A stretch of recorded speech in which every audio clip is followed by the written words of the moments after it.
Il y a plus de 700 personnes dans la salle. Et comme toujours, Maureen est accueillie comme une star. Bonjour. Bonjour à tous. Elle commence sa représentation en interpellant le public avec des questions.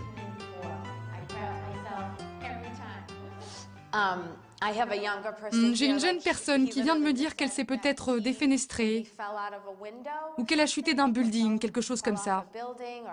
Ça parle à quelqu'un?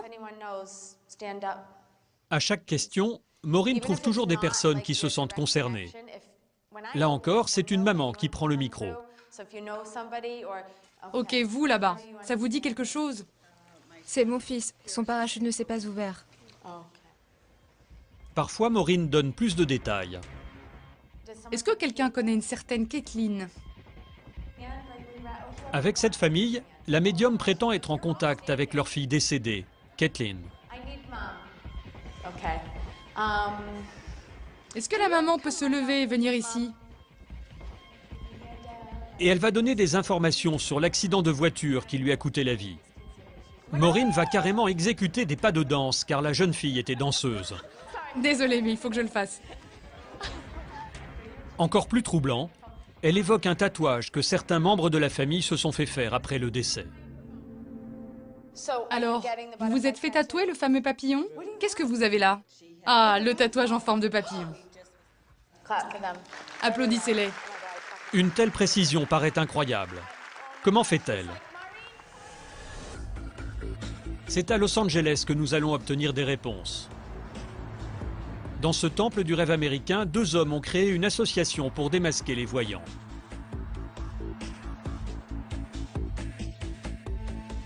Mark et son collègue Jim font partie d'un collectif en guerre contre les escrocs du paranormal. Nous leur avons montré le spectacle de Maureen. Quand Maureen pose des questions au public, elle tape dans le mille à chaque fois. Est-elle vraiment capable de parler aux morts? Ou s'agit-il d'une supercherie? Plus l'audience est importante, plus la probabilité de trouver quelqu'un de concerné est grande. Tu peux dire n'importe quoi du genre « Je vois des oranges » et quelqu'un va se lever et dire « Moi, j'ai vu en arrivant un petit vendeur d'oranges sur l'autoroute. » Mais parfois Maureen est précise. Souvenez-vous, avec la famille de la jeune fille décédée dans un accident de voiture, Maureen donne des détails sur l'accident. Elle exécute des pas de danse et elle parle d'un tatouage en forme de papillon. Comment connaît-elle ces détails intimes? Jim et Mark ont une explication très rationnelle pour décrypter ses prouesses. Ils sont persuadés que Maureen utilise Internet pour préparer ses shows. Quand on achète un billet pour un spectacle de Maureen, il faut remplir un formulaire et donner son nom. Maureen connaît donc toujours à l'avance l'identité des spectateurs. Elle savait que la famille de Kathleen serait présente ce jour-là. Il lui était donc possible d'obtenir facilement des informations. Regardez, quand je tape le nom Kathleen, le mot funérailles ressort. Jeune femme, morte dans un accident de voiture. Tout est dans les journaux. Il y a des tonnes d'informations. C'est juste sur la page 1. Et si vous allez sur les réseaux sociaux, regardez cette photo. C'est la pose que Maureen a réalisée. Elle a fait ses pas de danse. Bien sûr, c'est parce que la photo est sur le site de Kathleen. Sur le web, on trouve même la photo du fameux tatouage.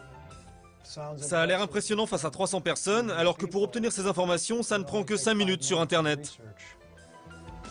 D'après Jim et Mark, il serait assez simple de se faire passer pour un grand voyant. Mark a d'ailleurs réalisé l'expérience pendant plusieurs mois. Il est employé de mairie, mais surtout passionné de magie. Et il s'est fait passer pour un voyant à la télévision pour démontrer qu'il était très facile de berner le public.